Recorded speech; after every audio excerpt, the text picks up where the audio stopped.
Hello and welcome to the ninth video lecture of Sales and Retail Management, Semester 6, Model number 1.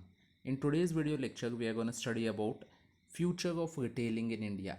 That is, we are going to see how retail looks or how retail may look in the future or in the near future.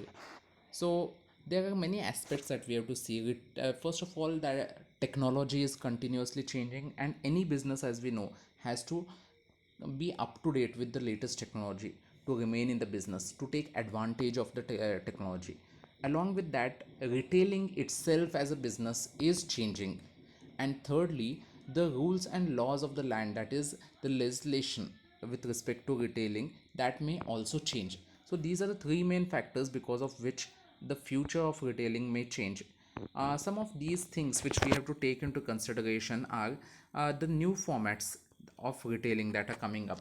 That is, we are expecting that there will be new experimentation with very new formats, apart from the regular conventional kirana stores, supermarkets, departmental stores.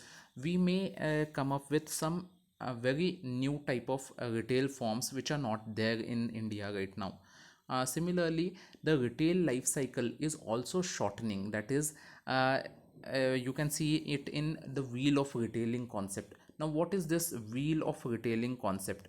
Wheel of retailing concept says that, there are many established retail outlets. Suppose if you want to start a retail outlet, there are already established retail outlets. Then why will people come to your retail outlet, that is your shop? They will come to your shop only if you provide certain advantages. At the initial stage, you cannot provide many advantages apart from the price.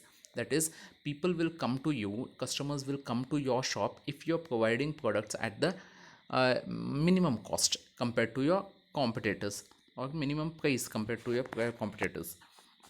So initially, generally, whenever you are starting up with any retail outlet, you'll start with a low service, low cost provider.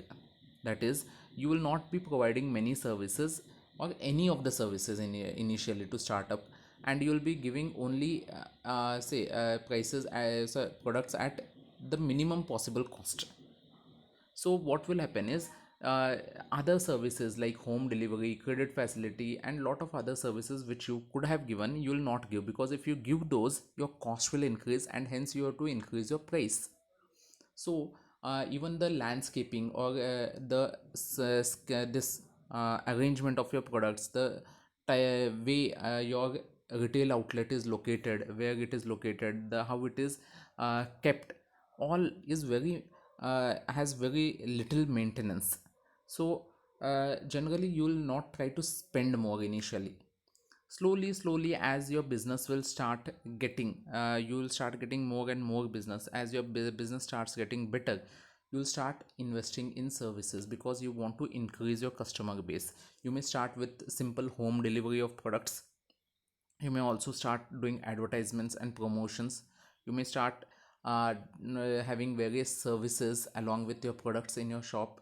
You may also start with certain contests. You may run certain contests or promotions in your stores. So these will you'll start one by one, and so that you will get and attract new customers to your shops. You can increase your customer base. What will happen because of this? Your costs will go up. Because your cost will go up, you have to increase your MRPs. You cannot have that cost advantage which you had earlier. Also, you can think about having branches located at better locations where you can get more business, located at business hubs, we can call, like in Belgaum we can say Khade Bazaar, Maruti Galli, where you have lot of footfalls. So such kind of things you may think of. Now what will happen is, because of this, you may have to pay that extra rent. You may have to keep your shop well kept, that is, housekeeping should be very good. Your arrangement should be very good, so it should be attractive to the customers. All this is increasing your cost, hence your price will also go up at the price at MRP at which you are selling your things in your shop. So what will happen is, you have lost that initial advantage that you had, which was price. At this stage, new entrants will come, and they will start their shops with the same strategy which you had started. Slowly, they will also start adding services, and they will come up and become similar to your store. then again new entrants will come. So this is nothing but which goes into cyclic order. So this is nothing but the wheel of retailing.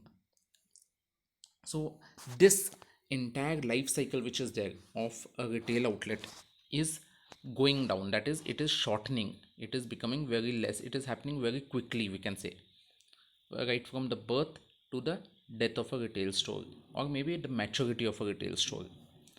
The next point about what we are thinking the future of retailing might be is the growth of non-store retailing. We have seen this recently also in the lockdown, when stores, that is your retail outlets, were closed, still business was going on. The business was going on because of technology, especially with the advent of internet. This has grown. Initially there were mail orders, that is postal mail orders. Now we have email orders. So email, via email we can order things. We can also see the products demos on the television, and we can order various items. Like there are various channels dedicated to this, like Naptol, Home Shop 18, Asian Sky Shop, Sky Bazaar, and there are a lot of other TV channels where you can see the demonstration of the products, and you can purchase those products. Similarly, you can get a phone call and they may try to sell products, or sometimes even services like life insurance, credit cards. So these kind of things also be sold along with certain products also. So this can happen through telecalling also. Online shopping, you all know Flipkart, Amazon, how sales are happening, that is non-store retailing is happening. Then non-store retailing also happens through catalog. This generally happens in B2B business. So what happens in this case is, suppose if a business is in need of certain things, you can, and you have those things, so you can just mail them your catalog.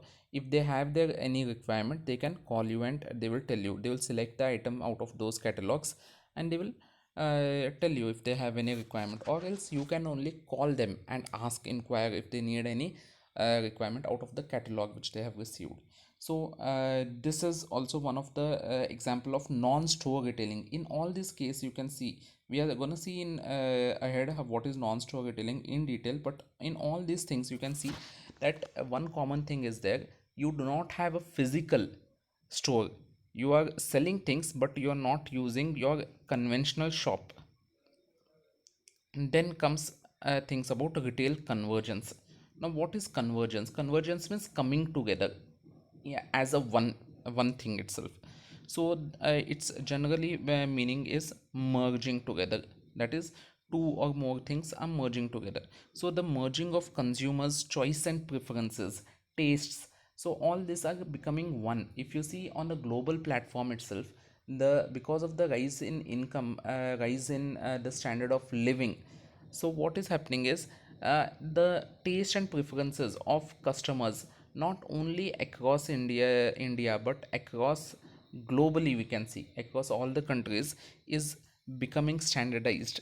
So where it is becoming easier to give them standardized products. For example, Coca-Cola, it is available in nearly all the countries throughout the world, but the flavor, the taste, the color of Coca-Cola is nearly the same. Branding also is same. So it is helpful for the retailers, for the manufacturers, and also for the consumers also, because they know what is the quality that they can expect from them.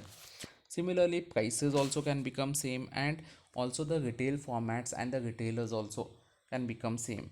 What may happen is smaller kirana shops, smaller retail outlets can merge together and form a big supermarket if they were, so if they want. So such kind of things can happen in the future. Also next is the rise of mega retailers, which we have seen, that is huge retail outlets like your DMart, Big Bazaar, which are chains spread across India and very huge in nature compared to your conventional stores. So these have increased in even tier 2 cities, tier 3 cities, their presence are there. This has happened mainly because of the foreign direct investment that has come to India. Government of India has increased the limit of foreign direct investment in retailing recently. So because of which lot of investment is coming from foreign, and that is why we can see that mega retailers or large retailers are coming up even in tier 2 and tier 3 cities along with metros. Then we have growing importance of IT in retail. We know that IT, that is information technology, is so important in any business, especially in retail where you have branches spread across various states, various cities. So this becomes very important to keep a track on all the branches. Information technology is there to help you.